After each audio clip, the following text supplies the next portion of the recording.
Welcome back to another episode of Billy Ho Sports.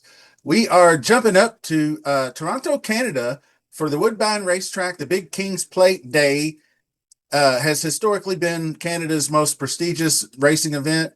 And yes, there is a Canadian Triple Crown. And yes, this is the first leg.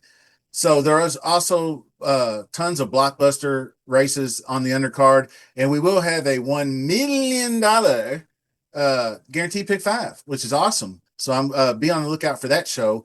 And EP Taylor is also a Breeders' Cup Challenge race.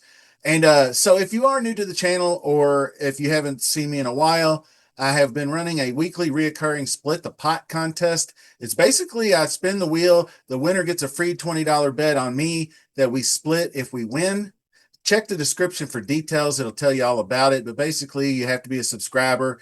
You have to leave a comment, get your name in the draw, smash that like, help support the channel, all that good stuff.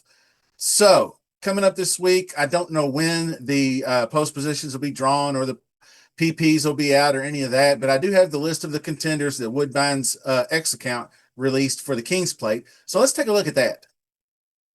And we're going to start with just the first horse. We'll go in order. Ashley's Archer, trained by Mark Cassey, probable jockey Sahin Savachi, and of course 3 times winner of the King's Plate. This one began the career with a pair of wins on the Woodbine turf. First place DQ in the 2024 Cup and Saucer Stakes, and that was going a mile and a 16th on the turf. He was disqualified but showed really strong form. The most recent 8.5 was on the Woodbine Tapeta, and that's where we're going to run this race. It's a classic mile and a quarter distance. Sorry if I didn't mention that on the all-weather, obviously. He was on the lead, solid effort, but and put away Blanco in the stretch, but was collared by the number 3 Special Session in that one, but still showed some strong form.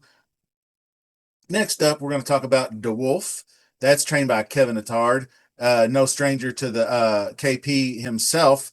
He's won it a couple of times, including last year's edition with a filly, and obviously one of the top trainers at Woodbine, particularly good at prepping horses for that all-weather track there.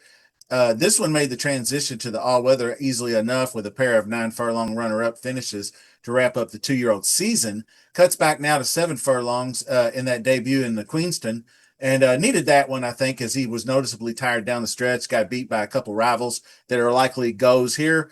The plate trial was on July 20th. That was the big race, and he had jockey Pietro Moran got new apprentice jock tearing it up at Woodbine. He's actually the leading winner, leading the jockey standings as an apprentice. He's really got a star on the rise there.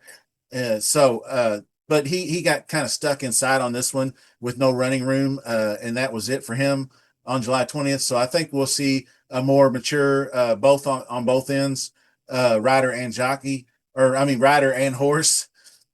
So let's go on to Faber, who's I think another Kevin Attard. Kevin Attard's got a bunch of probables here. Of course, Cassie and Josie Carroll, and there's if you just look up leading trainers at Woodbine, then there you go. I don't know who's going to ride this one. Maybe Florent Dureau. Hasn't won since the maiden victory debut last August. Has been close in 2 races. 4th place in the most recent one. He closed willingly at the end, but I'm not sure if he's going to be able to get the added distance. That's going to be the key. Going from 8 furlongs to 10 is a pretty good jump. Just 1 win in 9 starts, not very encouraging. Seems like he's working pretty well coming in. Had a 5 furlong and 59.4.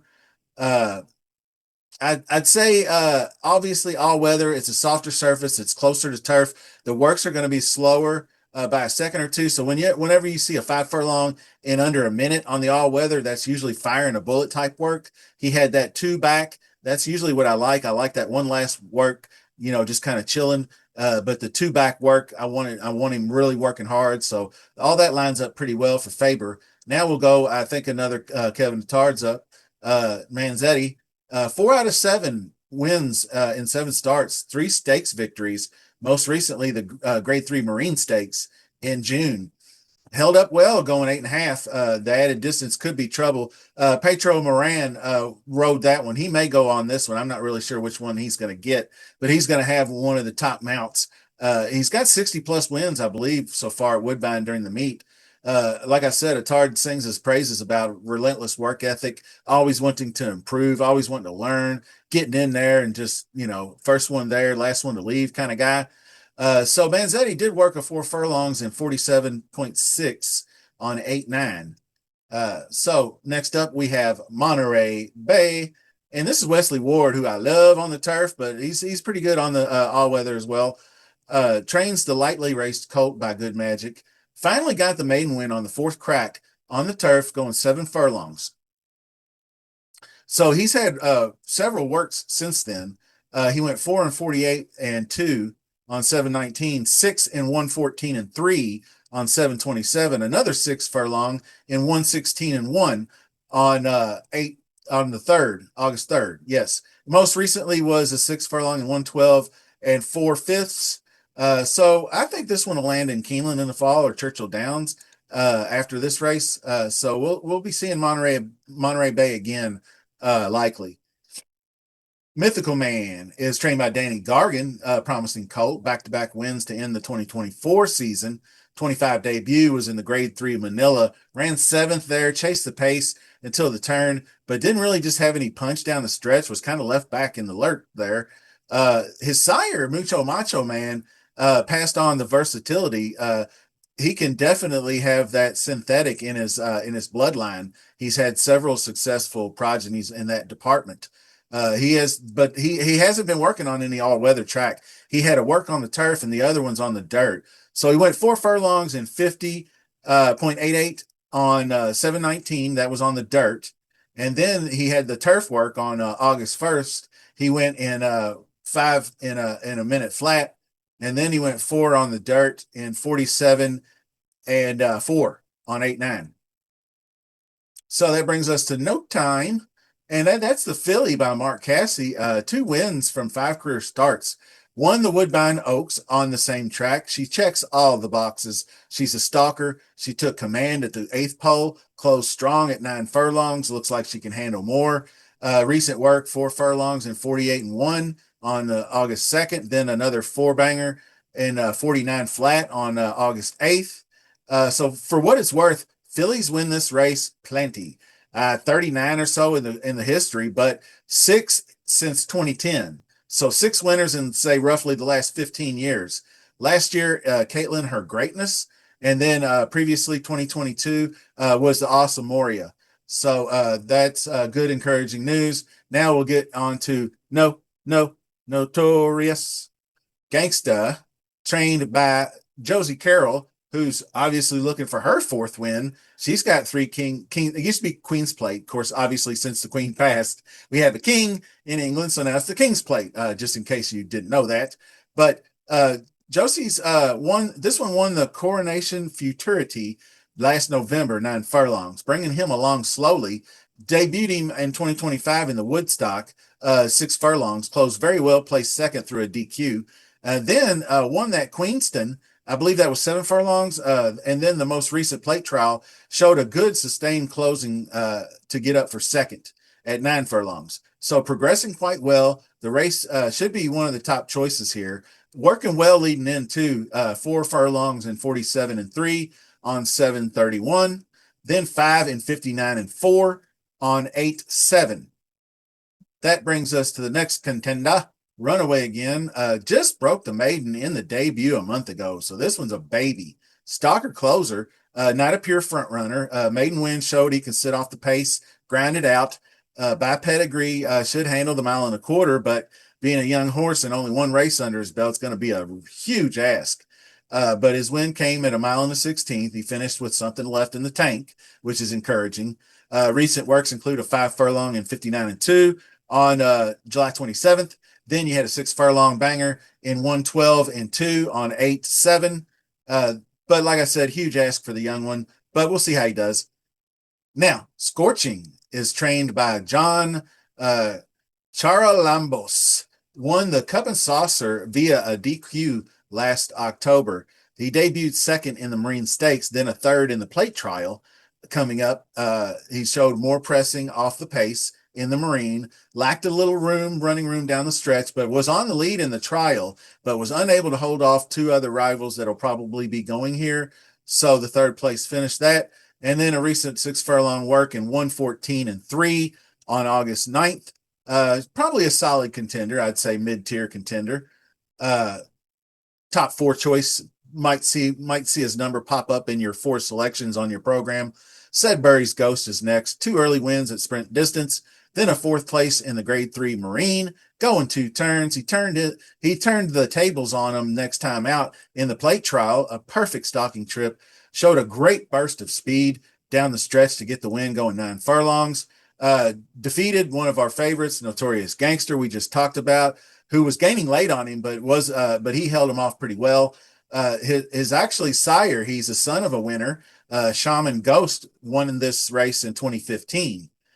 So definitely off the pace rally. He fits. His works 4:49 and 4 on August 2nd, then 5:01 or minute 1 on August 9th. So next up, we have Tom's Magic, another top contender. This one trained by Michael Stidham. Justify is the sire. So this one's gone from the fairgrounds to Keeneland to Monmouth. The Justify progeny do excel on turf, but they also adapt very well to the synthetic surface. And it helps he's training well on said surface. He's a versatile stalker. He can track the pace and make one strong move late. Now, in the race that impressed me, the Tail of the Cat Stakes, he sat fourth along the rail before sweeping past the field under jockey Axel Concepcion. He won that by a length and a half. This one, interestingly enough, is part owner, former NFL and Cowboys wide receiver Mike Renfro, part of the CJ Thoroughbred stables, part owner of this horse. I just thought that was interesting. He's been off since June 28th. So he does have several works leading in, but the most recent one was a 5 furlong banger in 1:01 and 3. And that was one of 11. So top work of the day there. Now, Watsonville Red. It took him 6 tries, but he finally got that maiden victory at Woodbine, going 8.5. Never fired down the stretch, dead last in the 7th in the Marine. But it was a 24 opening quarter, 48 half pace. That did not work in his favor whatsoever. He's a long closer. He was also a 58-1 long shot to begin with, so you can't ask for too much there. You got to have the perfect trip if you're a long shot, and he just didn't get it. So anyway, the fourth place in the plate trial showed some good late strides and a willingness to rally from the back of the pack. So I thought that was pretty good. He had a recent work in 4 furlong work in 49-1. And that will bring us to our final competitor, William T. So, first 4 races, he's got some wins, some seconds, and some thirds. So he's rocking it. Maiden Breaker came at 8.5 last July 13th. That was where jockey Fraser Abley split him down the stretch, emphatically rode him to a 6-length win. So, pretty solid maturing phase so far, I would say. I wouldn't look his way in this race, but I think further down the road, like I said, he's still lightly raced. He's light on experience and class, I feel like, but he has got some good works coming in. He's got a 4 furlong in 47-3 on the 31st of July. Then he has one in 5 furlongs in 58-2. So 58.40 seconds for an all-weather is flying. That's bullet type work on Tapeta. So that was on August 8th. Well, that will cover, hopefully, the probable field. There might be one that sneaks in. Maybe they don't all go, but we'll keep you up to date later on in the week as the news breaks, the entries come out, and they do post draws and all that stuff. Like I said, the EP Taylor is going to be a feature race as well. Then we have that Pick 5 Hammer for Millie. So be sure to tune in on Wednesday for that Split the Pot draw, which is going to contain the Grade 1 Alabama and at Saratoga. And then just stay safe, and we'll see you next time.